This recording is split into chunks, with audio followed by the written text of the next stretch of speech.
session. గత వారంలో ఈ దినాన జరగవలసినటువంటి కూడిక నేను రాలేకపోయాను, అందుకై నేను మన్నించమని కోరుచున్నాను.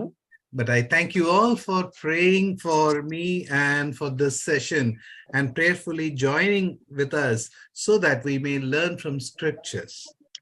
కానీ ప్రార్థించి ప్రార్థనా సహకారాన్ని అందించి ప్రార్థనా పూర్వకంగా ఈ రాత్రి ధ్యానానికి చేరి వచ్చినటువంటి మీరు అలాగే మనము ప్రార్థనా పూర్వకంగా వాక్య భాగాన్ని నేర్చుకోవడానికి ప్రయత్నం చేద్దాం. We are nearing to the end of our studies. మనము ఈ ధ్యానాలకు మరి ముగింపు దశకు వస్తూ ఉన్నాం. Probably in another 3 sessions we will be able to end with our studies with First Peter. ప్రభు చిత్తమైతే దాదాపు 3 పాఠాల్లోనే ఈ పేతురు మొదటి పత్రిక ధ్యానాలు మనం ముగించబోతూ ఉన్నాం. And in all these sessions that we have been studying, it has been wonderful guidance of the Lord where we could go back from First Peter chapter 1 to chapter 5 again and again. ఈ అధ్యాయాల గుండా కూడా మనము 5 అంశాలను ఎంచుకొని మాటి మాటికి ఒక్కొక్క అధ్యాయం గుండా ప్రయాణం చేయటం అనేది ఇదెంతో ఆశ్చర్యకరమైనటువంటి ధ్యానంగా నేను భావిస్తూ ఉన్నాను. Especially for me, these sessions and these lessons were very helpful in my personal life.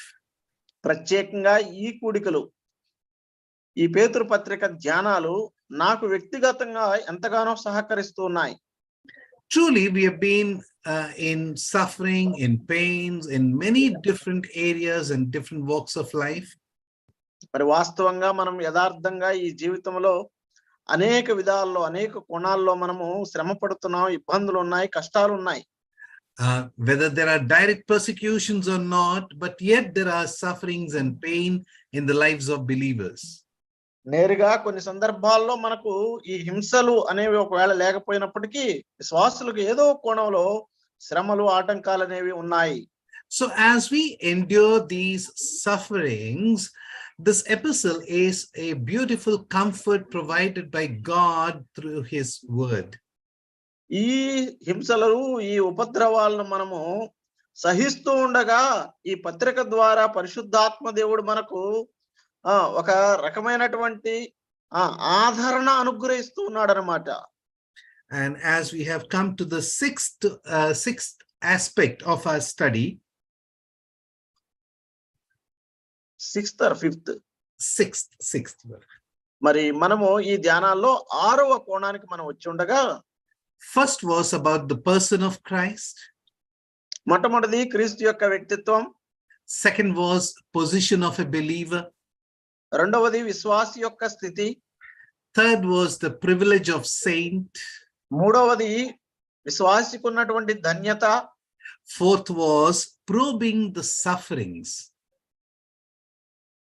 నాలుగవదిగా చూస్తే ఆ శ్రమలను నిరూపించటం. And fifth was the perspective of a believer as we endure suffering. అలాగే ఈ శ్రమను మనము సహిస్తూ ఉండగా విశ్వాసి యొక్క వైఖరి ఏంటి అనేది మనం చూస్తూ వచ్చాం. In last session we had started with the pattern which is set forth or set before us. మన ఎదుట ఉంచబడినటువంటి ఆ పద్ధతి అనే దాన్ని మనం ఆఖరి సెషన్ లో మనం నేర్చుకున్నాం.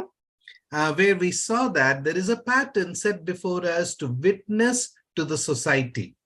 మనము సమాజానికి సాక్ష్యం ఇవ్వటానికే మన ఎదుట ఒక మాదిరి ఒక పద్ధతి అనేది అవలంబించబడి ఉందన్నమాట.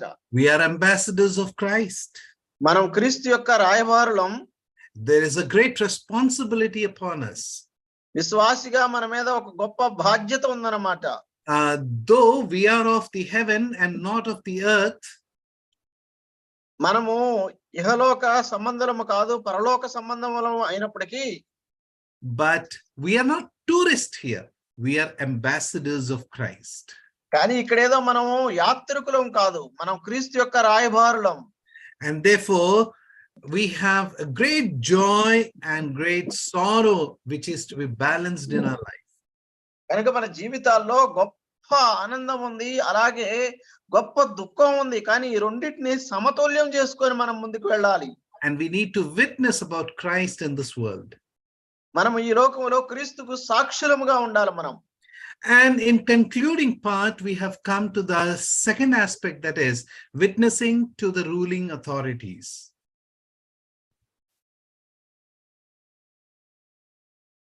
ఇందులో మనము రెండవ కోణంలో చూస్తే నాయకులకు అనగా పరిపాలకులకు మనం సాక్షులంగా ఉండాలి.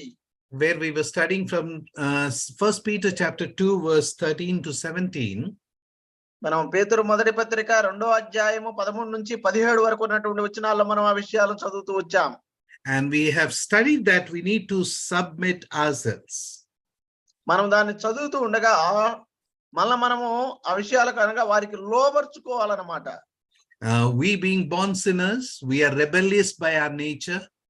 మనం పుట్టుక చేతే పాపులము, మన స్వభావం ఎప్పుడు కూడా తిరుగుబాటుదారులం అన్నమాట. And this rebellious nature does not allow us to submit. ఈ తిరుగుబాటు ధోరణి అనేది మనము లోబడి ఉండటానికి మనల్ని ఏమాత్రం కూడా అనుమతించదన్నమాట. And we have studied that in 1 Peter chapter 2 verse 13. ఆ విషయాన్ని మనం పేతురు మొదటి పత్రిక 2వ అధ్యాయం 13వ వచనంలో చదువుకున్నాం. When you submit yourself to every ordinance of man for the Lord's sake. చూడండి, మనము ఆ విషయాన్ని అనగా మనము లోబడే విషయంలో చూస్తే మనుషులు నియమించు ప్రతి కట్టడకును ప్రభు నిమిత్తమై లోబడుడి అంటున్నాడు. And we have studied concluding portion was from Proverbs chapter 17 verse 11, where we have studied about rebellion and submission. ఈ తిరుగుబాటును గురించి లోబట్టం గురించి సామెతల గ్రంథం 17వ అధ్యాయం 11వ వచనంలో దీనికి సంబంధించిన వచనాన్ని మనం చదువుకున్నాం. I want to continue with this and go to the next topics. ఈ అంశాన్ని నేను కొంత సమయం కొనసాగించి ఆ తరువాత మరొక అంశానికి వెళ్తాను. Let us turn to James chapter 4 and verse 7. రండి యాకోబు పత్రిక 4వ అధ్యాయం 7వ వచనానికి వెళదాం. Submit yourself therefore to God, resist the devil and he will flee from you. కాబట్టి దేవునికి లోబడి ఉండుడి, అపవాదిని ఎదిరించుడి, అప్పుడు వాడు మీ యొద్ద నుండి పారిపోవును. Now observe here, it is not about submission to the ruling authorities, but it is submission to God. ఇక్కడ పరిపాలకులు లోబడటం కాదులే కానీ దేవునికే లోబడాలని మనం ఇక్కడ చెప్పబడ్డాం. But then we know that these ruling authorities are being placed in those positions by God himself. కానీ ఈ పరిపాలకులు దేవుని చేత నియమించబడ్డారు ఆటి స్థానములలో. We are very quick to say words. మనం చాలా త్వరగా అంటే ఏదో ఒక మాట చెప్పడానికి చాలా తొందరపడుతూ ఉంటాం. We boast about our submission to God. మనము దేవునికి లోబడే విషయాన్ని గురించి మనం చాలా గొప్పగా చెప్పుకుంటా ఉంటాం. But how is that shown in our daily life? కానీ అది మన దైనందిన జీవితంలో ఎలాగూ కనపరుస్తూ ఉన్నాం. If I do not submit myself to the ruling authorities, it shows that there is still rebellion in my life. ఒక విశ్వాసిగా నేను దేవుడు ఏర్పాటు చేసినటువంటి నాయకులకు లోబడి ఉండకపోతే నేను అవిధేయును అనేది అది నిరూపిస్తుంది అన్నమాట. తిరుగుబాటుదారుని నిరూపిస్తుంది. If I'm not submissive to my elders in the family, then it shows the rebellion nature in my life. నా కుటుంబంలో పెద్దలకు నేను ఒకవేళ లోబడనటువంటి వ్యక్తినిగా ఉంటే నాలో ఉన్న ఆ తిరుగుబాటు స్వభావం అనేది అది బహిర్గతం చేయబడుతుంది. If I'm not submissive to the elders in the assembly, then there is a rebellion in my life. సంఘములో ఉన్నటువంటి పెద్దలకు నేను ఒకవేళ లోబడకపోయినట్లయితే నాలో ఈ తిరుగుబాటుదారుని స్వభావం అనేది ఇంకా ఉంది. Every authority that God had appointed, I need to submit to them. And in that manner, I show my faith in God and submissiveness to God. దేవుడు ఏర్పాటు చేసినటువంటి ప్రతి నాయకత్వానికి నేను లోబడాలి. అలాగూ నేను లోబడటం ద్వారా నేను దేవుని వాక్యానికి విధేయుడని నిరూపించగలుగుతున్నాను. We say that we have faith, but we need to show this faith in our action. అంత మాత్రమే కాదు కానీ ఆ లోబడటం ద్వారా మనం విశ్వాసులం అన్నదాన్ని క్రియారూపకంగా కనపరుస్తూ ఉన్నాం. If I do not show my faith in action or submission in action, then my faith is dead. That is what James says, right? చూడండి, నా విశ్వాసాన్ని క్రియారూపకంగా, ఏంటి ఆ క్రియారూపకం అంటే లోబడటం ద్వారా నేను ఒకవేళ కనపరచకపోయినట్లయితే నా విశ్వాసం మృతమైనది. అదే కదా యాకోబు గారు తెలియజేస్తుంది. Submitting yourself to the boss in the office. నువ్వు పనిచేసేటువంటి స్థలంలో నీ యజమాని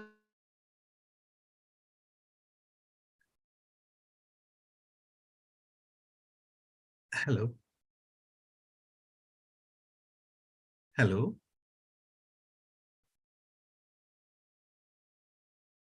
Yeah, hello.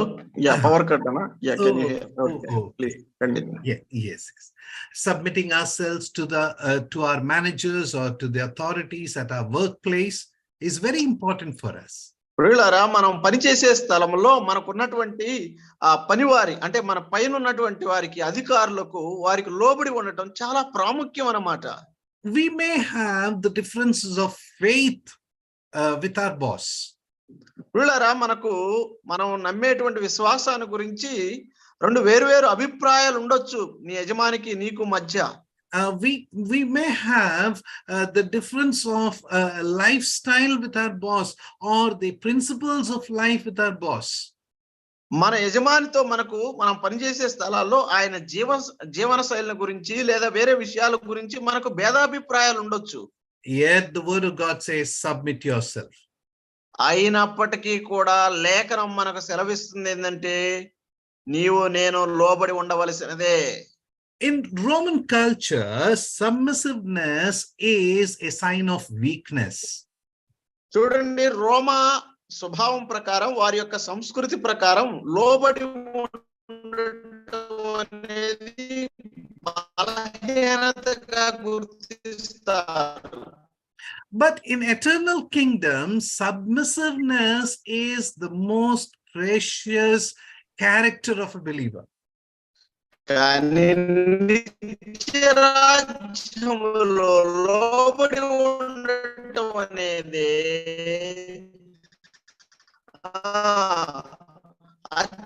అత్యంత అమూల్యమైన అవసరమైనటువంటి గుణలక్షి. Citizens must submit to the rule of the land. మనము ఇహలోక పౌరులముగా ఖచ్చితంగా ఈ లోక రాజ్య సూత్రాలకు లేదా వారి నియమాలకు లోబడి ఉండవలసిందే. But we need to observe also that these rules and the instructions which have been given to us, they do not directly contradict with the word of God. పిల్లరా, ఇక్కడ ఇవ్వబడినటువంటి సూత్రాలు గాని పరిపాలకులు గాని నేరుగా దేవుని యొక్క వాక్యానికి ఏమి వారు విరోధంగా ప్రవర్తించరన్నమాట. When they command us to do something which is against the teachings of our Holy Bible and the scriptures, what they teach, then we are not obligated to obey them. పిల్లరా, వారు ఒకవేళ మనకు చెప్పేటువంటి మాట కావచ్చు, చేయమని చెప్పేటువంటి పని కావచ్చు, అది లేఖనానికి విరోధంగా ఉన్నట్లయితే మనం ఖచ్చితంగా దానికి మనం చేయటానికి ఒప్పుకోకూడదు. At our workplace, where we have many of our many of our authorities from different religions, when they have their festivities and they want to come us and worship the idols, we don't have to do that, right? మనం పనిచేసే స్థలాల్లో చాలా మంది మన పై ఉన్నటువంటి అధికారులు అన్యులుగా ఉండొచ్చు. వారికి రకరకాలైనటువంటి పండుగలు ఉండొచ్చు. ఆ పండుగల్లో వారు వచ్చి మనల్ని కూడా మూర్తి పూజ అనగా విగ్రహారాధన చేయమనొచ్చు. మనం అది చేయవలసిన అవసరత మనకు లేదు కదా అండి. We can politely, gently refuse them and tell that we are not going to be part of it. మనం ప్రేమతో, చాలా మన్యతతో మేము అందులో పాలిభాగస్థలం కాలేమని మనం సూటిగా వారితో చెప్పొచ్చు. We need to provide answers when we are being asked for. మనం ఎప్పుడైతే అడగబడతామో ఆ అడగబడినటువంటి సమయంలో ధైర్యంగా మనం జవాబు చెప్పగలిగిన వారమై ఉండాలి. When we turn to Romans chapter 13, ఎప్పుడైతే మనం రోమాపత్రిక 13వ అధ్యాయానికి వెళతామో, In verse 1, we read that, let every soul be subject unto the higher powers, for there is no power but of God, the powers that are ordained of God. రోమాపత్రిక మనం 13వ అధ్యాయానికి వెళ్ళినప్పుడు 1వ వచనంలో ఇలాగ మనం చదువుతున్నామండి. 1 సెకండ్ అన్న, I will just take in mobile, power cut ఇస్తే. Yes. ప్రతివాడును పై అధికారులకు లోబడి ఉండవలను, ఏలయనగా దేవుని వలన కలిగినది తప్ప మరి ఏ అధికారమును లేదు, ఉన్న అధికారములు దేవుని వలనే నియమింపబడి ఉన్నవి. See, here we see that we need to be subject unto the higher powers. కనుక ఇక్కడ చూడండి, మనం పై అధికారులకు లోబడి ఉండాలని చెప్పబడుతున్నాం. Why? ఎందుకండి? Number 1, we have seen in 1 Peter chapter 2 verse 13, for Lord's sake. ప్రభు నిమిత్తమై అని పేతురు మొదటి పత్రిక 2:13లో మనం చదివాము మొట్టమొదటిది. Now in Romans chapter 13 verse 4, we see that, for he is the minister of God to thee for good. అలాగే రోమా పత్రికలో మనం చదివినట్లయితే, అతడు దేవుని వలన నియమింపబడినటువంటి అధికారి, ఎందుకు? మంచి చేయటానికని మనం అక్కడ చదువుతున్నాం అన్నమాట 13వ అధ్యాయంలో. He is God's servant for us. మన పై ఉన్నటువంటి అధికారి దేవుని వలన నియమింపబడినటువంటి సేవకుడు, దేవుని సేవకుడు. God has kept him there to check our life. మన జీవితాలను పరిశీలించడానికై దేవుడు ఆ వ్యక్తిని స్థానంలో ఉంచాడు. God has kept him there so that we may be a witness to him and to the workplace where we work about the truth. దేవుడు ఆ వ్యక్తిని ఎందుకు అలాగ ఉంచాడంటే, మనం ఉన్నటువంటి స్థానంలో ఆయనకు సాక్షులుగా ఉండటానికి, అలాగే సత్యానికి సంరక్షకులుగా ఉండటానికి ఉంచాడనమాట.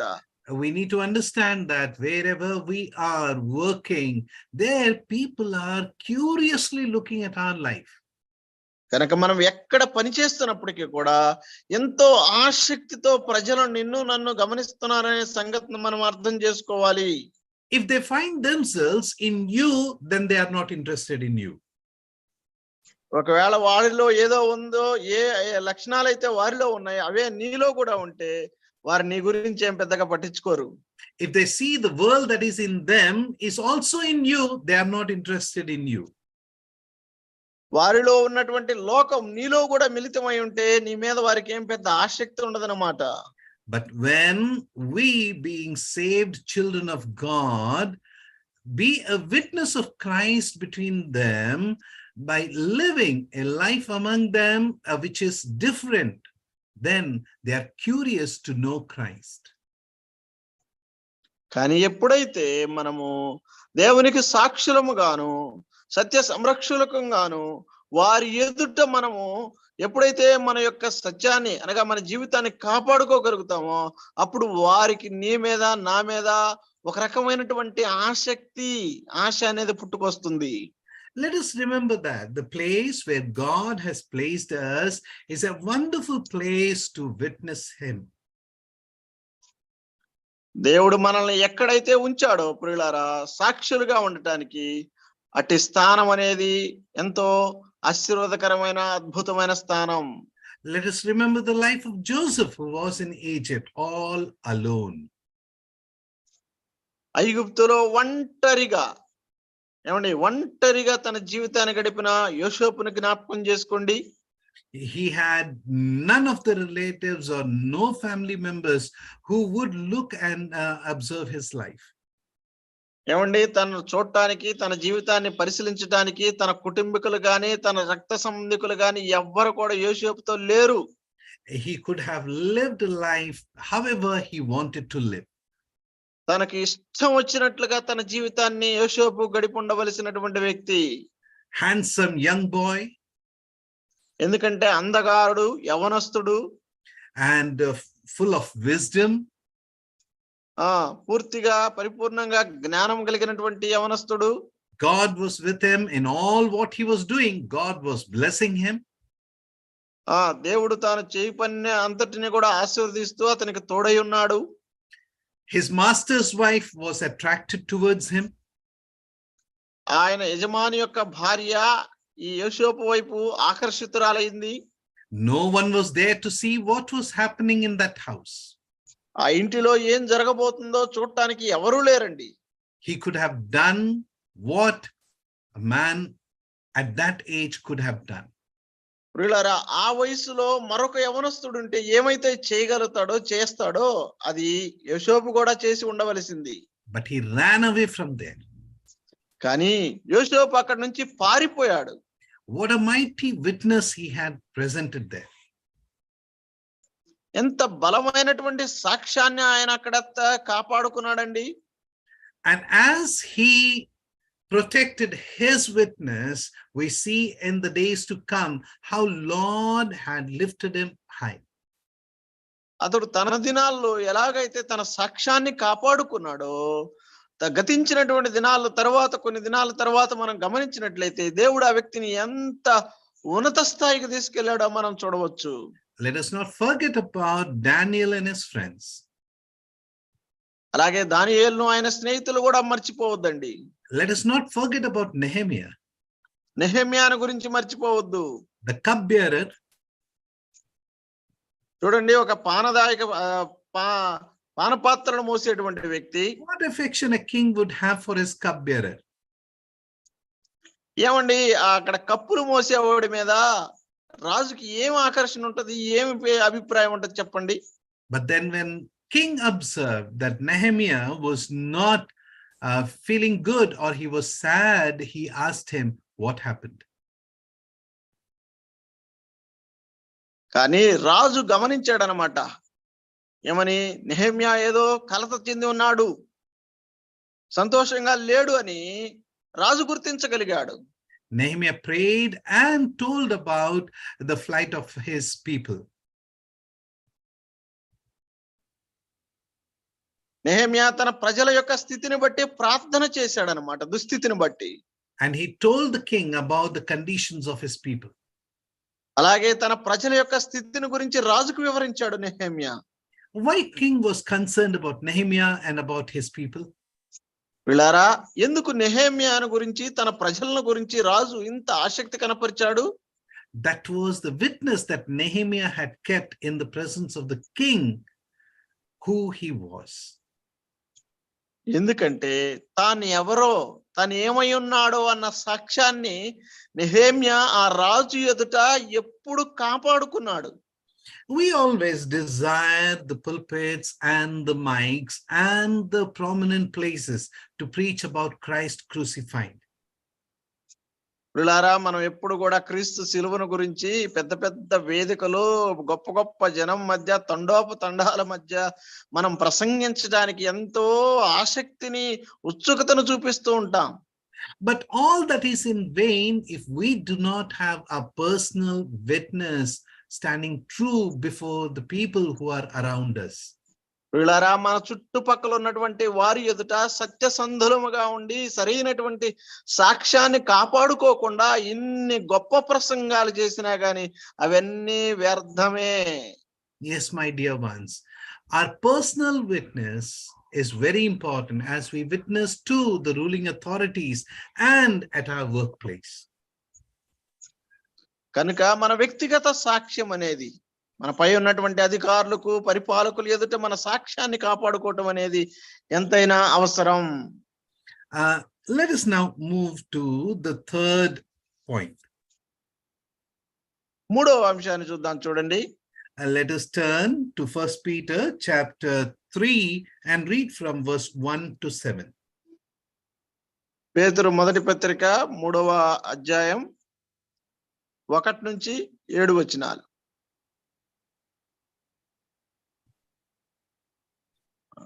సహోదరుడు జాన్ ప్రియల్ ఉన్నాడు, చదివి వినిపిస్తున్నాడు. పవర్ కట్ ఉంది ఇక్కడ. Yes, please. జాన్ ప్రియల్, డి జాన్ ప్రియల్.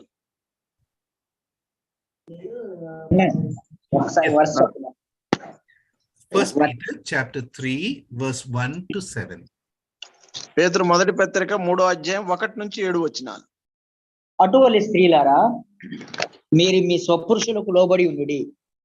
అందువలన వారిలో ఎవరైనను వాక్యమునకు అవిధేయులైతే వారు భయముతో కూడిన మీ పవిత్ర ప్రవర్తన చూచి వాక్యము లేకుండానే తమ భార్యల నడవడి వలన రాబట్టబడవచ్చును.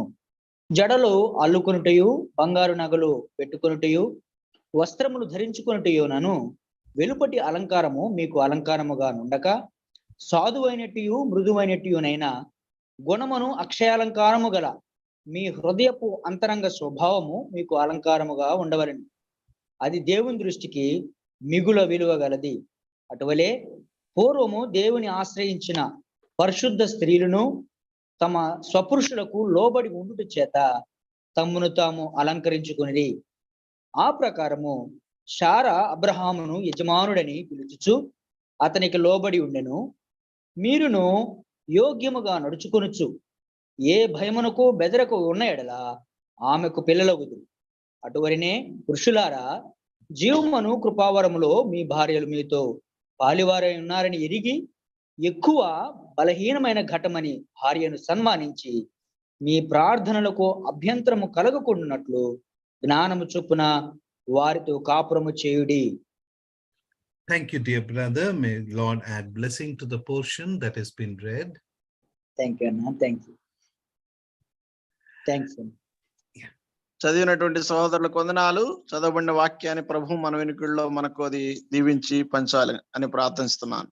The third point is the pattern that is set before us is that we should be witnessing at our home. వీళ్ళారా, మూడవ పద్ధతి మన ఎదుట ఉంచబడినటువంటి మాదిరి ఏంటంటే మనము నివసిస్తున్నటువంటి మన ఇంటిలోనే సాక్షులంగా ఉండాలి. Now let us read chapter 3 verse 1 where it says, likewise ye wives. అటువలే స్త్రీలారా అని 3వ అధ్యాయం 1వ వచనంలో మనం చదువుతున్నాం.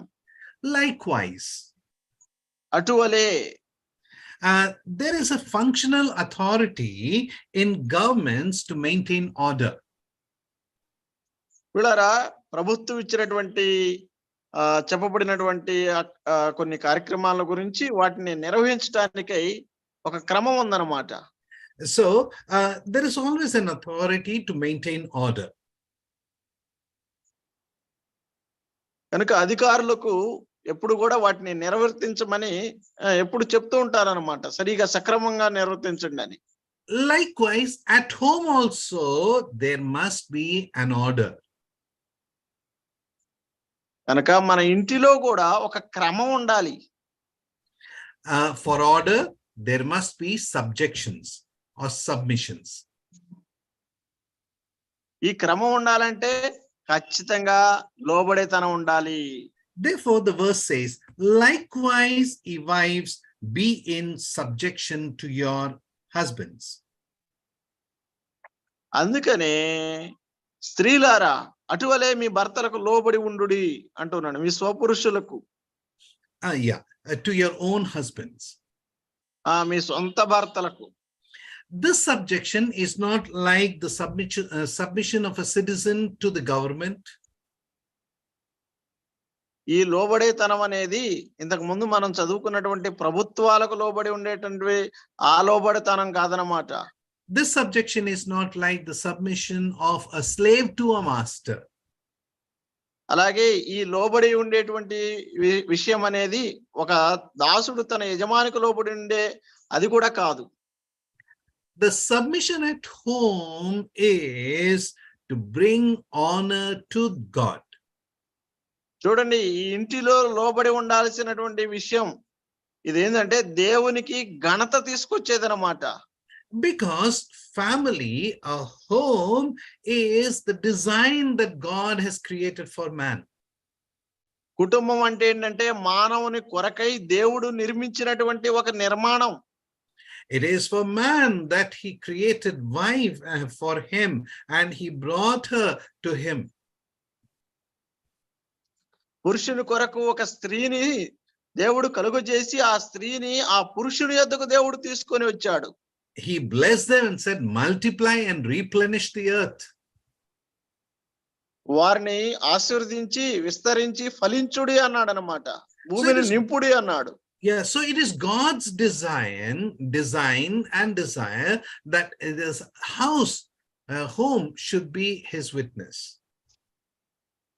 కనుక దేవుని యొక్క హృదయ వాంఛ అలాగే దైవ నియమం నిర్మాణం ఏంటంటే ఇంటిలో దేవునికి మహిమ రావాలి అని.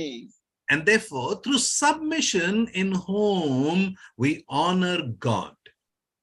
కనుక మన సొంత ఇంటిలో భర్తలకు లోబడి ఉండటం ద్వారా దేవుని గణపరచగలుగుతారు స్త్రీలు. Submission within home is to provide blessing. కనుక ఈ ఇంటిలో లోబడి ఉండేటువంటి తనం అనేది దేని కొరకు అంటే అది ఆశీర్వాదాలను తీసుకురావటానికి. It brings stability. అంత మాత్రమే కాదు, ఆ ఇంటిలో స్థిరత్వాన్ని తీసుకొస్తుంది. It brings security. అంత మాత్రమే కాదు, ఆ ఇంటికి భద్రతను తీసుకొస్తుంది. It brings peace and comfort. అంతేకాక అది సమాధానమును ఆదరణను కూడా తీసుకొచ్చేదిగా ఉందన్నమాట. Submission within home is in perfect harmony and joy of Christ. కనుక ఇంటిలో లోబడి ఉండటం అనేది ఏంటంటే పూర్తిగా ఏక ఆలోచన కలిగి లేదా ఐక్యత కలిగి దేవునికి లోబడి ఉండటం అన్నమాట. Through submission in home, we become witness of the work of grace. ఇంటిలో లోబడి ఉండటం ద్వారా మనము కృపా కార్యాలకు సాక్షులుగా ఉండగలుగుతాం. In John chapter 3 verse 16, we see after sin had entered into the world that God had commanded woman to desire for her husband.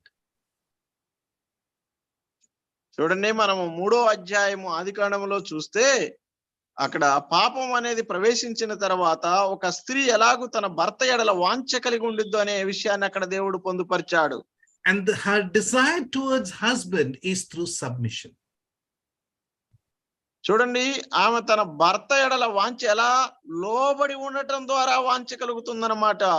Now here in 1 Peter chapter 3, when we come here and we see that the verse says, likewise ye wives be in subjection to your own husbands. కనుక పేతురు మొదటి పత్రిక 3వ అధ్యాయం 1వ వచనానికి వచ్చేలేక ఇక్కడ మనం ఏం చూస్తున్నామంటే అటువలే స్త్రీలారా మీ స్వపురుషులకు లోబడి ఉండుడి అంటూ ఉన్నాడు. This is within and outside home, your submission is been noticed and observed. ప్రియులారా, ఇక్కడ ఈ లోబడితనం అనేది ఇంటిలో ఇంటి బయట కూడా ఇది గమనించబడుతుందన్నమాట. Observe that this world is full of idol worshipping and adultery. ఈ లోకమంతా కూడా విగ్రహారాధనతోనూ వ్యభిచారముతోనూ నింపబడి ఉంది, జ్ఞాపకం చేసుకోవాలి. And these are the two great sins that God hates. ఈ 2 ఘోర పాపాలను దేవుడు అసహించుకుంటూ ఉన్నాడు. And every other kind of sin, they will somewhere or the other fall under these 2 categories only. వీళ్ళారా, ఈ ప్రతి పాపం కూడా ఈ 2 కోణాల కిందే లేదా ఈ రెండిటి కిందే పడిపోతుందన్నమాట, వర్గాల కిందే. Idol worshipping and adultery. విగ్రహారాధన, వ్యభిచారం. And in such a fallen state of this world, a house is a lamp in this world where the light of Christ will be shining. వీళ్ళారా, అంతటి పతన స్థితిలో ఉన్నటువంటి లోకములో కుటుంబము అనేది దేవుని యొక్క వెలుగు, దేవుని యొక్క జ్యోతిగా ప్రకాశించాలి అన్నమాట లోబట్టం ద్వారా. In this fallen world, there are many movements, the civil right movements and many other movements. వీళ్ళారా, ఈ పడిపోయిన పతనం చెందినటువంటి లోకములో అనేక హక్కులు, అనేక రకాలైనటువంటి పోరాటాలు ఉన్నాయన్నమాట. There are human right movements. ఇక్కడ మనం చూసినట్లయితే మానవ జాతి వారి యొక్క కదలికలు ఉన్నాయి. There are women right movements. అలాగే స్త్రీల హక్కుల కొరకు పోరాడేటువంటి వారు ఉన్నారు. Child right movements. అలాగే పిల్లల హక్కుల కొరకు పోరాడే వారు ఉన్నారు. Gay right movements. అలాగే చూడండి, గే వారి యొక్క సంరక్షణ కొరకు పోరాడే వాళ్ళు వారి వర్గం ఉంది.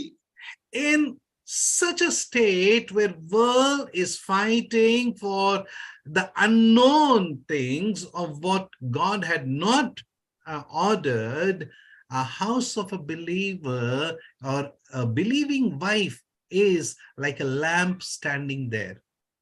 కనుక అటువంటి విషయాల్లో దేవుడు ఏదైతే ఆజ్ఞాపించబడలేదో అటువంటివి కలిగి ఉన్నటువంటి ఈ లోకములో దేవుడు విశ్వాసి అయినటువంటి సహోదరిని, రక్షించబడినటువంటి సహోదరిని ఒక జ్యోతిలాగా చెప్తున్నాడు అనమాట విశ్వాసి తన గృహంలో. In outside world where there are a feminist world being created where they want a prominence for every woman. Through submission at home, a believing wife is giving a witness of Christ. ప్రియులారా, ఈ బయట ప్రపంచంలో చూస్తే స్త్రీల సమాజం అనేది ఏర్పాటు చేయబడుతుంది. అంటే స్త్రీలే గొప్ప, మేమే గొప్పగా అని వారు తమ కొరకు తాము ఒక సమాజాన్ని, కూటాన్ని ఏర్పాటు చేసుకున్నారు. కానీ లేఖన భాగం ఏం చెప్తుందంటే లోబడి ఉండటం ద్వారా ఆమె ఆ ఘనతను తెచ్చుకున్నది అని చూస్తూ ఉన్నాం. And look at this believing wife as we read verse 1, that if any obey not the word. రెండో వచనం చూడండి, అందువలన వారిలో ఎవరైనానో వాక్యమునకు అవిధేయులైతే.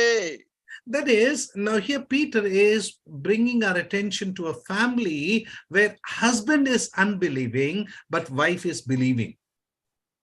ఇక్కడ చూడండి, రెండో వచనంలో పేతురు గారు మన దృష్టిని నమ్ముకున్నటువంటి, అంటే విశ్వాసి అయినటువంటి భార్య, అవిశ్వాసిగా ఉన్నటువంటి భర్త కలిగినటువంటి కుటుంబాన్ని వైపు తిప్పుతున్నాడు. Now here the situation is not that before marriage the woman was saved and the man was not saved before marriage. That is not the case here. ఇక్కడ వివాహానికి ముందు ఆమె రక్షించబడిందని, ఆయన రక్షించబడలేదని అది కాదు ఇక్కడ అంశం. A believer marrying an unbeliever and coming into the matrimony, that is not the condition here. అలాగే వివాహ బంధము ద్వారా విశ్వాసి అవిశ్వాసిని చేసుకొని వివాహ బంధంలోకి వచ్చటం అది కాదు ఇక్కడ అంశం. The point here is there was an unbelieving family. ఇక్కడ ఉన్నటువంటి అంశం ఏంటంటే అవిశ్వాసులైనటువంటి కుటుంబం ఉందన్నమాట. And when gospel reached to this family, husband has not received the gospel. ఎప్పుడైతే సువార్త ఈ ఇంటికి చేరిందో అక్కడ ఆ ఇంటిలో ఉన్న భర్త సువార్తని ఇంకా స్వీకరించలేదు. But the woman in the family, the wife in the family, she had accepted gospel and she was saved. కానీ ఆ ఇంటిలో ఉన్నటువంటి సహోదరి ఆమె సువార్తను స్వీకరించింది, క్రీస్తును తన రక్షకుడిగా ఆమె తన హృదయంలోకి స్వీకరించింది. Now Peter is bringing our attention to such a believing wife at home. పేతురు వారి దృష్టిని అటువంటి విశ్వాసి అయినటువంటి భార్య వైపు తిప్పుతున్నాడు అన్నమాట ఇక్కడ. Whose husband is not believing. ఆమె భర్త ఇంకనూ రక్షించబడలేదు. Now at home, through meekness and love, through submission, she is going to witness Christ to her husband. అట్లాగైతే ఆ స్త్రీ వాక్యానికి అవిధేయులు కాక భయముతోనూ అలాగే లోబడి ఉండటం ద్వారా తన ప్రవర్తన వల్ల తన భర్తను రాబట్టబడవచ్చు అన్నమాట. Verse 2 says, while they behold your chaste conversation coupled with fear.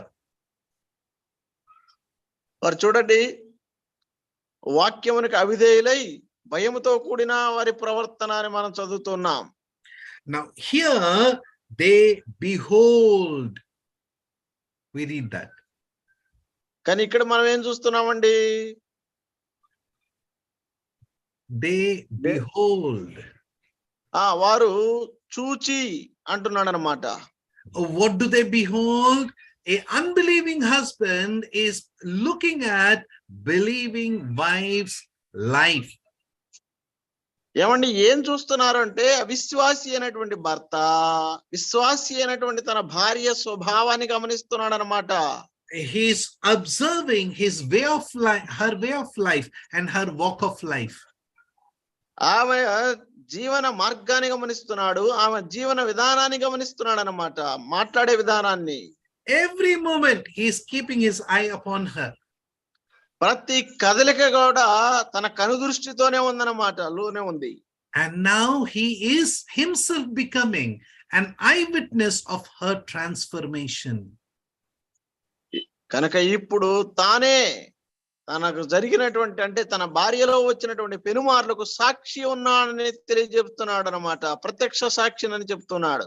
He now himself becomes the eyewitness of her love for the family, for the home.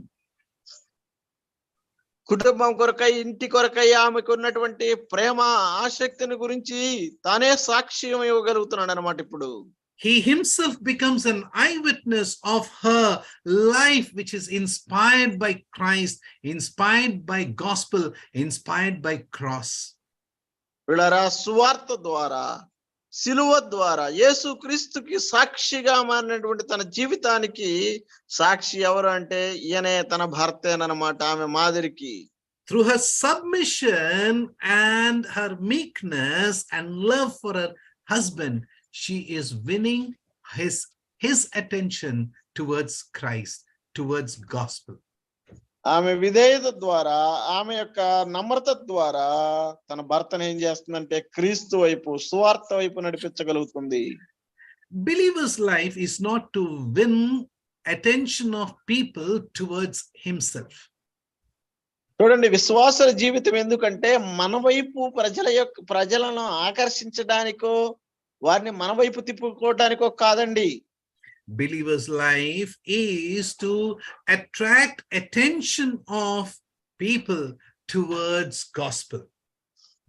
విశ్వాసి యొక్క జీవిత లక్ష్యం ఏంటి అంటే మన వైపు ఆకర్షించుకోక సువార్త వైపు, క్రీస్తు సిలువ వైపు ప్రజలను ఆకర్షించే వారిగా ఉండాలి. Believer's life is to win attention of people towards Christ, towards cross. విశ్వాసి యొక్క అంతిమ లక్షణం ఏమై ఉండాలంటే, లక్ష్యము పిల్లల వైపు, లేదంటే పెదల వైపు, లేదంటే జనముల వైపు ఏం చేయాలంట, ఆయన దృష్టిని ఆకర్షించేదిగా ఉండాలి. Here at home, through her submission to husband, she is attracting his attention. She is winning his attention towards gospel and Christ. ప్రియులారా, ఇక్కడ భార్య తన భర్తకు లోబడటం ద్వారా ఏం చేస్తుందంటే ఆయనను దేవుని వైపు, క్రీస్తు వైపు ఆకర్షిస్తుందన్నమాట. As we read verse 3 and 4, which is about the conditioning of her external self, పిల్లరా 3-4 వచనాల్లో మనం చూస్తున్నాం ఆమె యొక్క బయట రూపాన్ని అలంకరించుకునే విధానాన్ని గురించి ఉందన్నమాట. ఇక్కడ she is not doing all that so that her husband is attracted towards her. తన భర్త ఏదో ఆమె వైపు ఆకర్షించబడాలని ఆమె ఇవన్నీ చేయట్లేదన్నమాట నిజమైన విశ్వాసి. She is not interested in external beauty to attract her husband towards her. ఆమె తన భర్తను ఆకర్షించడానికి బయట అందం మీద దృష్టి పెట్టట్లేదు. She knows that this is the beauty in this world which will be lost someday. ఈ అందం అనేది ఈ లోకంలో ఏదో ఒక రోజు వాడిపోతుందని ఆమెకు తెలుసు అన్నమాట. But there is inner beauty which is in her, that is through Christ, and she wants her husband to see that, to notice that. కానీ ఆమెలో అంతరంగ అందం ఉందండి, అది ఆమెకు తెలుసు. తన భర్త ఆ అంతరంగ అందాన్ని, సౌందర్యాన్ని చూసి ఆమె వైపు ఆకర్షించబడాలని ఆమె ఆశపడుతూ ఉంది. And this inner beauty has come because of Christ. ఈ అంతరంగ సౌందర్యము అనేది క్రీస్తు వలన తాను పొందుకుందన్నమాట. For Christ lives, this beauty lives forever. కానీ ఎప్పుడైతే క్రీస్తు తనను విడిచిపెడతాడో శాశ్వతంగా ఐశ్వర్యం కూడా తన విడిచిపెట్టి వెళ్ళి అది కూడా ఉంటుంది, లేదా ఆయన ఉంటే అది ఉంటది అన్నమాట లోపల. As Christ is living, this inner beauty which depends on Christ is forever. చూడండి, క్రీస్తు తనలో నివసిస్తూ ఉండగా క్రీస్తు ఆధారితమైనటువంటి ఈ సౌందర్యం అనేది ఆమెలో కూడా శాశ్వతంగా ఉండిపోతుంది.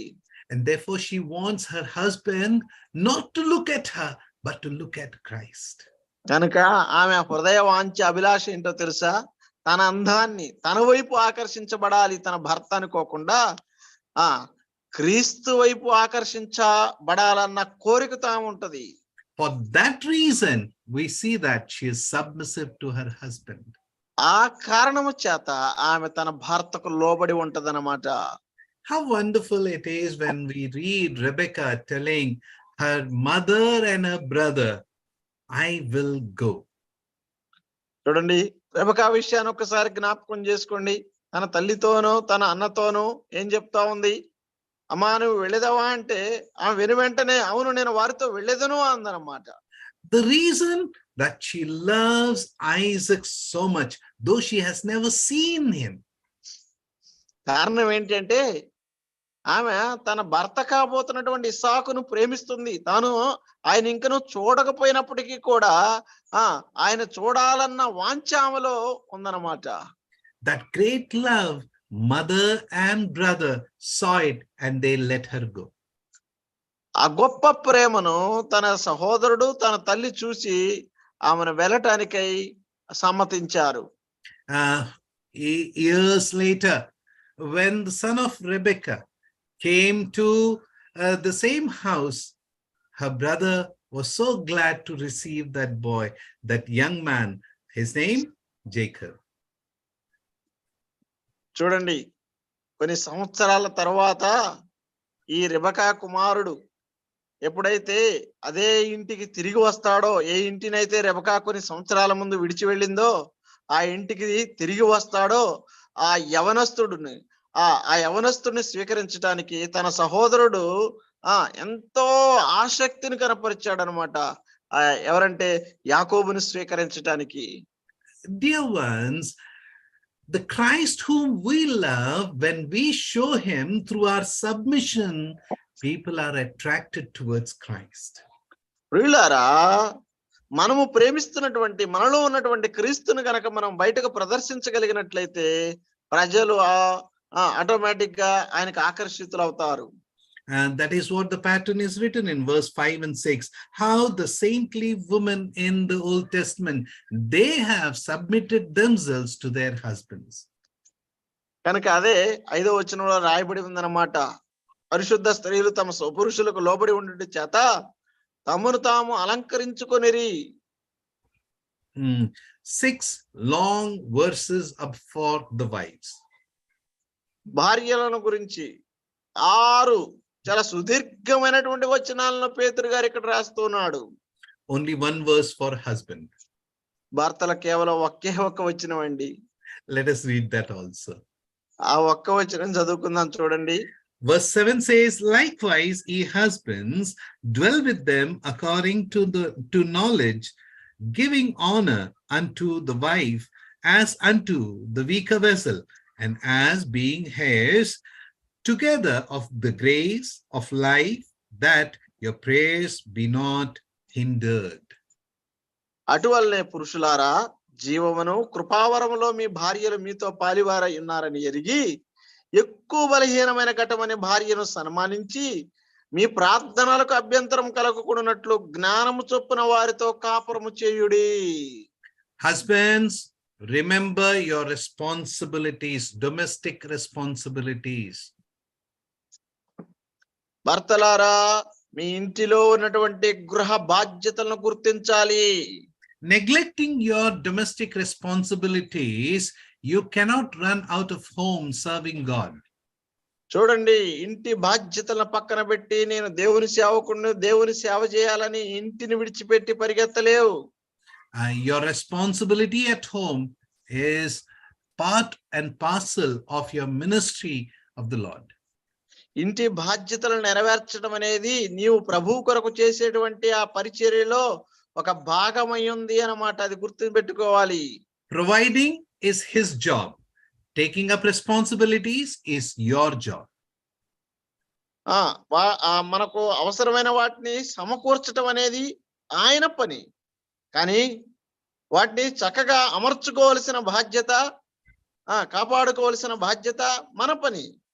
Now, as we read verse 7, it begins with, likewise, ye husbands.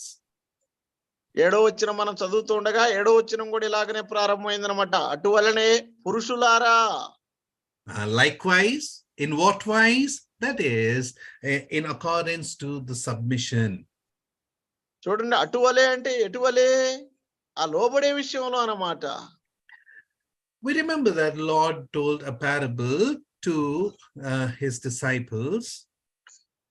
ప్రభువారు తన శిష్యులకు మరి చెప్పినటువంటి ఒక ఉపమానం మనం గుర్తు చేసుకుంటున్నాం ఈ సమయంలో. Where he was talking about the order in a household. ఇంటిలో ఉండవలసిన క్రమాన్ని గురించి ఆయన మాట్లాడుతున్నాడు అన్నమాట. There is a slave who has been working right early in the morning till late in the night. చూడండి, వేకు మొదలుకొని మధ్యరాత్రి వరకు పనిచేస్తున్నటువంటి ఒక బానిస ఉన్నాడు, దాసుడు ఉన్నాడు. And this slave has nothing of his own. Everything is to be provided by master to him. ఆ దాసుడి దగ్గర ఏమీ లేవండి. ఏది తనకు కావాలన్నా సరే తన యజమాని తన బాగోగులు చూసుకోవాల్సిందే.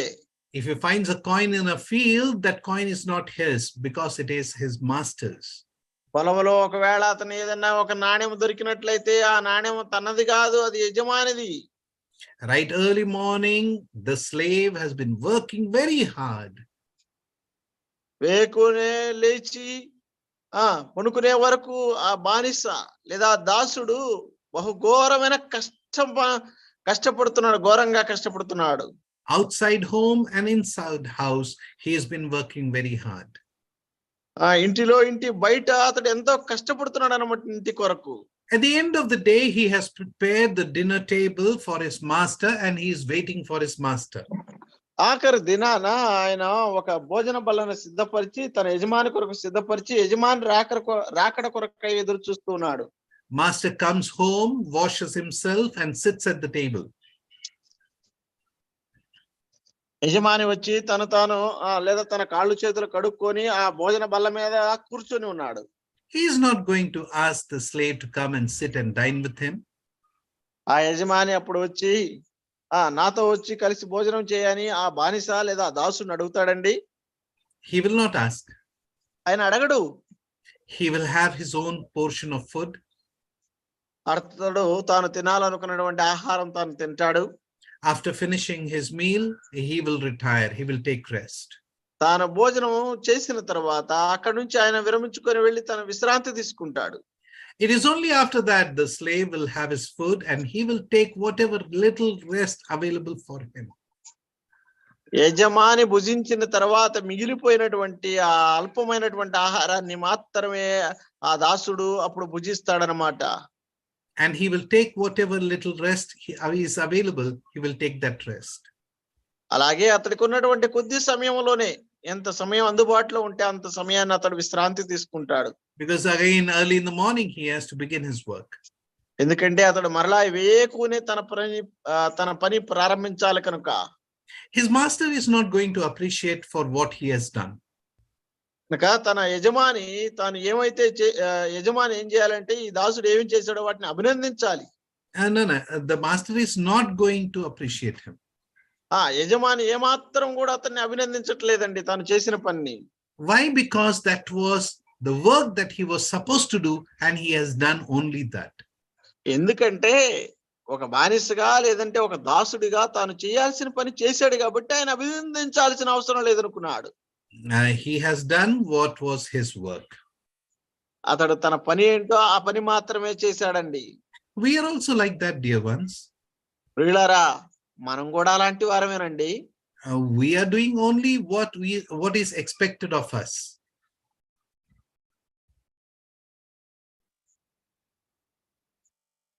కేవలం మన బాధ్యతను మాత్రమే మనం నిర్వర్తిస్తున్నాం. But my point here is when I bring out this parable, కానీ ఈ ఉపమానంలో నా అంశం ఏంటంటే husband cannot treat his wife as the master treated the slave. భర్త తన భార్యను ఆ యజమాని తన దాసుని ఎలాగూ చూసుకున్నాడో అలాగూ చెయ్యకూడదు. We have our relatives who have a golden retriever dog. Can you repeat, Anna? Yeah, we have a relative in whose house they have a dog. చూడండి, మాకు తెలిసినటువంటి ఒక బంధువు ఉన్నాడు. వారి ఇంటిలో ఒక కుక్క ఉందన్నమాట. They call this dog Max. దాన్ని మ్యాక్స్ అనే పేరుతో పిలుస్తారు. So the dog is always roaming around the house. కనుక వారింటిలో ఉన్నటువంటి ఆ కుక్క ఇంటి మొత్తం సంచరిస్తూ ఉంటుంది. And when we go there, we are scared of dogs.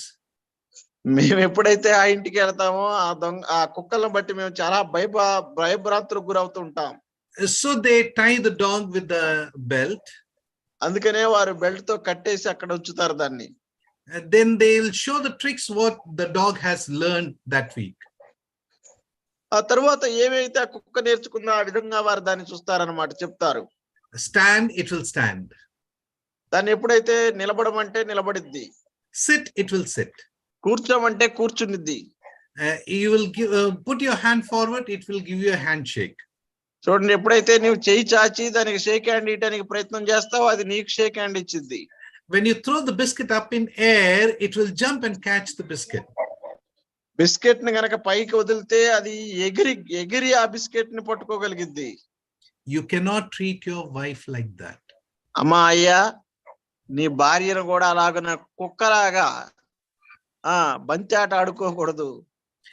Matthew Henry, in his concise commentary, says that woman was made out of the rib, not from the bone of head.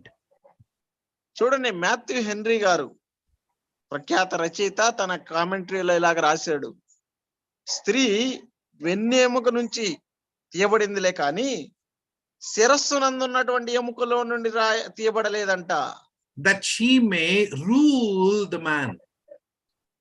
తద్వారా వెన్నెముక నుంచి ఒకవేళ తీయబడినట్లయితే నెత్తినెక్కి కూర్చొని పురుషుడిని పరిపాలించాల్సింది.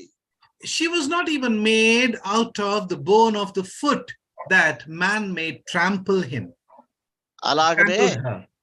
అలాగనే ఆమె కాలి పాదాల ఎముకల నుండి కూడా తయారు చేయబడలేదు, తద్వారా మనిషి అంటే పురుషుని కాలి కింద పడి ఉండటానికి.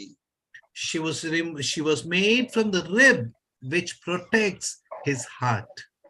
చూడండి, ఆమె వెన్నెముక అంటే హృదయాన్ని అంటే గుండెను సంరక్షించేటువంటి వెన్నెముక నుండి ఆమె తీయబడింది అన్నమాట. She is your helpmeet.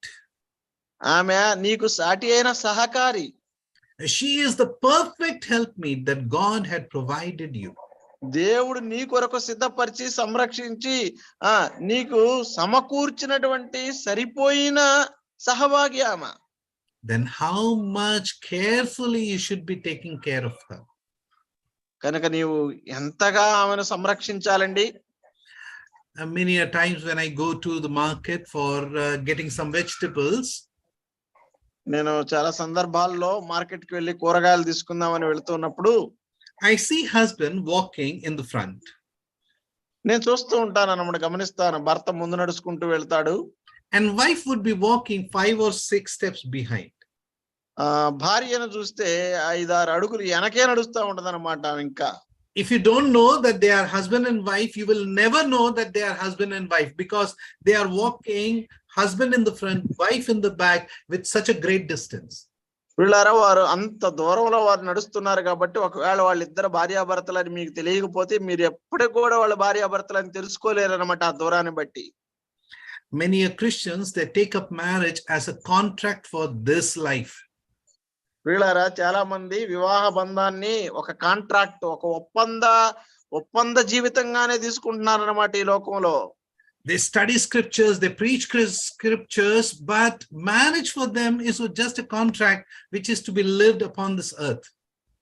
వీళ్ళారా చాలా మంది వాక్యాన్ని చదువుతారు, ధ్యానం చేస్తారు, గొప్ప ప్రసంగాలు చేస్తున్నారులే కానీ వారికి వివాహ బంధం అనేది ఏంటంటే ఈ లోకానికి పరిమితమైనటువంటి ఒక ఒప్పందంతో చేసుకున్నటువంటి సహభాగం మాత్రమే అనుకుంటున్నారు.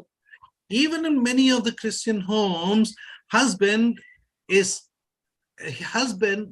never has a meal sitting together with his wife. చూడండి, చాలా విశ్వాసులైనటువంటి గృహాల్లో కూడా భర్తలైనటువంటి వారు తమ భార్యలతో కలిసి భోజనం చేసేటువంటి ఒక్క సందర్భం కూడా ఉండట్లేదు. Ecclesiastes chapter 9 verse 9 says, the wife whom you love. చూడండి, నీవు ప్రేమించిన భార్య అంటున్నాడు అనమాట ప్రసంగి గ్రంథములో. In chapter 9 verse 9. 9వ అధ్యాయం 9వ వచనములో. It's very easy for us to remember, right? చూడండి, మనం గుర్తు పెట్టుకోవడానికి కూడా చాలా సులువుగా ఉంటది కదా. 9:9. Ecclesiastes 9:9. My wife is the one whom I love.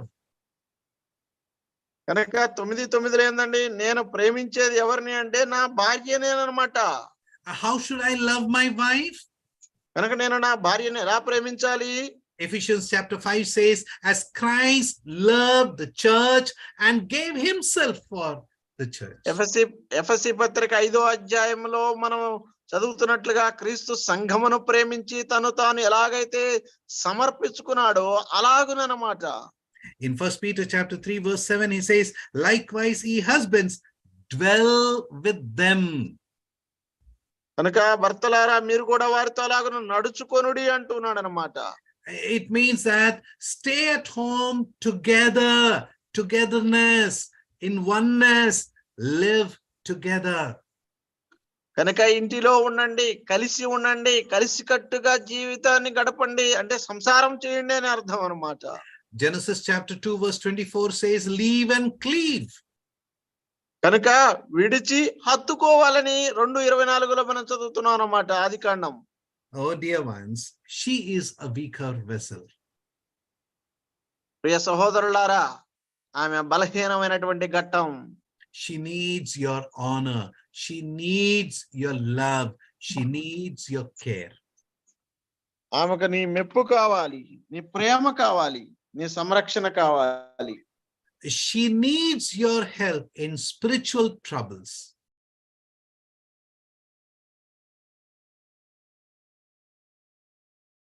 She needs your help in spiritual troubles.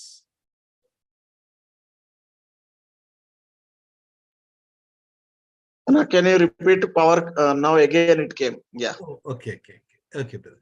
She needs your help in spiritual troubles. చూడండి, ఆమెకు నీ సహాయం అవసరం అన్నమాట ఆధ్యాత్మికమైనటువంటి విషయాల్లో. She needs your help in moral troubles and physical troubles. అలాగే శారీరక సమస్యల్లో, నైతిక సమస్యల్లో, నైతికపరమైనటువంటి ఇబ్బందుల్లో ఆమెకు నీ సహాయం ఎంతైనా అవసరం. She is a weaker vessel. ఎందుకంటే ఆమె బలహీనమైనటువంటి ఘటం. The one who is weaker, they need lot of support. వీళ్ళారా బలహీనమైనటువంటి వారికి ఎంతో బలం అవసరం అన్నమాట. There was some time when we were living in Ballari in a big spacious house. మేము ఒకనొక దినాల్లో బళ్ళారిలో ఒక విశాలమైన ఇంటిలో నివసిస్తూ ఉండేవారు. In which there was a lot of place for gardening. కనుక ఆ ఇంటిలో అక్కడ మనం మేము చూస్తే మొక్కలు పెంచుకోవడానికి చాలా విశాలమైన స్థలం ఉందన్నమాట. So once we planned to grow the tomatoes. కనుక ఒకప్పుడు మేము నిర్ణయించుకునే ఏంటంటే టమాటా చెట్లు పెంచుదామని. We are not farmers. We do not know anything about farming. మేమేమో వ్యవసాయకులం కాదు, మాకు ఏమాత్రం కూడా వ్యవసాయం ఎలా చేయాలో కూడా తెలియదు అన్నమాట. So we had kept a tomato on the window for some days, and we removed the seeds and sowed it in the ground. కనుక కొద్ది దినాలు మేము ఆ టమాటాని ఎండలో ఉంచాం. అది ఎండిపోయిన తర్వాత దాని యొక్క తోలు తీసేసి ఆ విత్తనాలన్నింటిని కూడా చల్లాం. And after a few days the plants came up. కొద్ది దినాల తర్వాత మొక్కలుగా వచ్చేసాయి. And as the plants were growing, they started bending towards ground. చూడండి, ఆ మొక్కలు ఎదుగుతూ ఉండగా అవి ఏం చేస్తున్నాయంటే మళ్ళా తిరిగి నేల వైపు వంగుతూ ఉన్నాయి. We didn't knew that they needed support. మాకు తెలియదు ఏంటంటే దానికి మేము సపోర్ట్ గా ఒక పొల్లో కర్రో పెట్టాలని. One of my students whose parents were doing farming, when he visited our house to ask some doubt, he said, "Sir, you should be putting a support to it." చూడండి, మా యొక్క విద్యార్థి వారి తల్లిదండ్రులు వ్యవసాయకులు అన్నమాట. ఆ బిడ్డ ఎప్పుడైతే మా యొక్క ఇంటికి దర్శించాడో, ఇంటికి వచ్చాడో, అప్పుడు ఆయన ఇలాగ అన్నాడు, సార్ దీనికి సపోర్ట్ గా మనం ఏదో ఒకటి పెట్టాలి అని. That was a wonderful lesson for me. అది నాకు ఒక గొప్ప పాఠం అన్నమాట ఆ దినాల్లో. And as I was reading this verse today, again preparing for this meeting, I remembered that incident. కనుక నేను వాక్యం చదువుకుంటూ ఈ భాగాన్ని ధ్యానం చేస్తూ ఉండగా ఆ రోజుల్లో జరిగినటువంటి ఆ సంఘటన నాకు మరలా గుర్తొచ్చింది. The word of God says she is weaker vessel. కనుక దేవుని వాక్యం సెలవిస్తూ ఉంది ఆమె బలహీనమైనటువంటి ఘట్టం. She needs our support. ఆమెకు మన సహాయం ఎంతైనా అవసరం. The word of God says you should be a leading and loving husband. కనుక నీవు ఎలా ఉండాలి? దేవుని వాక్యం ఏం చెప్తుందంటే నువ్వు ప్రేమించేటువంటి వ్యక్తిగా, ప్రేమ కలిగినటువంటి భర్తగా ఉండాలని తెలియజేస్తుంది. You should be a leading husband, you should be a loving husband. నీవు నడిపించేవాడివిగా భర్తగా ఉండాలి, అలాగే ప్రేమించే భర్తగా ఉండాలి అన్నమాట. Her submissiveness and your love and honor towards her, this shows a perfect work of grace in your home. ఆమె లోబడేతనం, నీవు ప్రేమించేది, ఇవి రెండు కూడా మీ ఇంటిలో దేవుని యొక్క పరిపూర్ణమైనటువంటి కృపకు సాక్షులముగా ఉంటున్నాయి అన్నమాట. Prayers will bind you together. అప్పుడు మీ ప్రార్థనలు మిమ్మల్ని ఏం చేస్తాయి? కలిసికట్టుగా చేస్తాయి. And therefore take care of her so that your prayers are not hindered. చూడండి, ఎప్పుడైతే నీవు అలాగ సంరక్షిస్తావో అప్పుడు ఏంటంట మీ ప్రార్థనలు అభ్యంతరం కలగకుండా ఉంటాయన్నమాట. Dear ones, as we read this verse 7, though it is one verse for husband, but it tells a lot more than what it is the verses, 6 verses are telling to the wives. ప్రియులారా, 7వ వచనం ఇది ఒక్క వచనం వేలే పురుషులు కనుక్కున్నప్పటికీ కూడా ఈ ఒక్క వచనం ఆ 6 వచనాలకు మించినటువంటి సందేశాన్ని పురుషులకు ఇస్తుంది. Adam should have known that his wife was a weaker vessel. ప్రియులారా, ఆదాము ఈ విషయాన్ని ఎరిగి ఉండవలసిందన్నమాట. That his wife was a weaker vessel. తన భార్య ఎంతో బలహీనమైన ఘటమని. He should be standing there when she was alone and she was speaking to the serpent.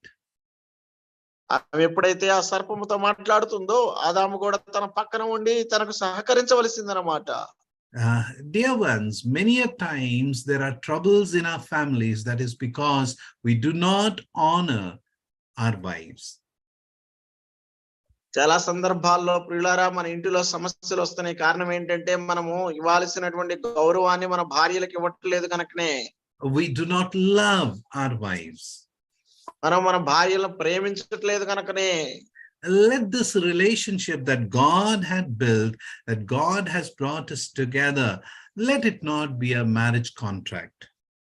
కనుక దేవుడు ఏర్పాటు చేసిన, దేవుడు నియమించినటువంటి ఈ బంధం అనేది ఏదో ఈ లోకానికి పరిమితమైనటువంటి ఒక ఒప్పందం లాగా మాత్రమే భావించబాకండి. And let me read one final verse and close this session. ఆఖరిగా ఒక వచనాన్ని చదివి నేను ఈ భాగాన్ని ముగించాలని ఆశపడుతున్నాను. In Ephesians chapter 5, from verse 22 onwards, we see the responsibilities of wife towards husband and husband towards wife. ఎఫెసీ పత్రిక 5వ అధ్యాయంలో మనం గమనించినట్లయితే అక్కడ భార్య ఎడల భర్తకున్నటువంటి బాధ్యతలు, అలాగే భర్త ఎడల భార్యకు ఉన్నటువంటి బాధ్యతల గురించి మనం చదువుతాం. A very famous passage starting from verse 22 to verse 31, verse 32, and many a times we read this in marriages also. ప్రియులారా, మరి 22 మొదలుకొని 32 వరకు ఉన్న వచనాలు చాలా ప్రాముఖ్యమైనవి. చాలా సందర్భాల్లో మనం వివాహాల్లో ఈ వాక్యాలు చదువుతూ ఉంటాం. The great mystery. గొప్ప సందేశం అన్నమాట. The great mystery concerning Christ and his church. క్రీస్తు తన సంఘమును గురించిన గొప్ప మర్మం అది. But then before telling the responsibilities of wife and husband, there is one verse which is verse 21. భార్యాభర్తల గురించి సంబంధాన్ని గురించి తెలియజేయటానికి ముందు ఒక్క వచనం ఉంది, అదే 21వ వచనం అన్నమాట. Read that carefully. It says, submitting yourselves one to another in the fear of God. 21వ చూడండి. క్రీస్తునందలి భయముతో ఒకనినొకడు లోబడి ఉండుడి. We talk much about the love of Christ or love of God. మనం దేవుని ప్రేమను గురించి, క్రీస్తు యొక్క ప్రేమను గురించి ఎంతో ఎక్కువగా మాట్లాడుతూ ఉంటాం కదండి. But when it comes about responsibility, let us remember this verse because it talks about the fear of God. చూడండి, బాధ్యతల విషయానికి వచ్చేలేకే ఇది దేవునికి లోబడి ఉండేటటువంటి, దేవునికి భయపడే ఉండేదాని గురించి మాట్లాడుతుందన్నమాట. It says submitting yourself one to another in fear of God. క్రీస్తునందలి భయముతో మనం ఒకడికొకడు లోబడి ఉండాలని చదువుతూ ఉన్నాం. In coming session we will be completing this portion. దేవుని చిత్తం అయితే వచ్చే వారంలో మనం ఈ అంశాన్ని ముగించబోతున్నాం. We have seen that there is a pattern set before us to be witness. We have to be witness. మనము సాక్షులంగా ఉండటానికై మన ఎదుట ఒక మంచి మాదిరి ఉంచబడిందని మనం చూస్తున్నాం. We have to be witness in the society. We have to be witness in before the ruling authorities, and finally today we saw we need to be witnesses at home. మనం గమనించినట్లయితే అధికారులకు, సమాజానికి, అలాగే ఈ రోజు మనం చూసాం మన ఇంటిలో మనం సాక్షులంగా ఉండాలని చదువుకున్నాం. May Lord help us to dwell upon these thoughts and live accordingly to bring glory to his name. ఇటు తలంపులు మనం మననం చేసుకుంటూ ఆయన మహిమార్థమై మనము బ్రతకాలని అటు కృప ప్రభు మనందరికి కూడా దయచేయాలని ప్రార్థన చేస్తున్నాను. May all glory, honor and praises be unto him in most exalted name of blessed name of our Lord and Savior Jesus Christ. సర్వోన్నతుడు ధన్యకరుడైనటువంటి యేసుక్రీస్తు నామమునకే సమస్త మహిమ ఘనత ప్రభావములు కలుగును గాక. ఆమేన్. Sudhakar brother, thank you so much.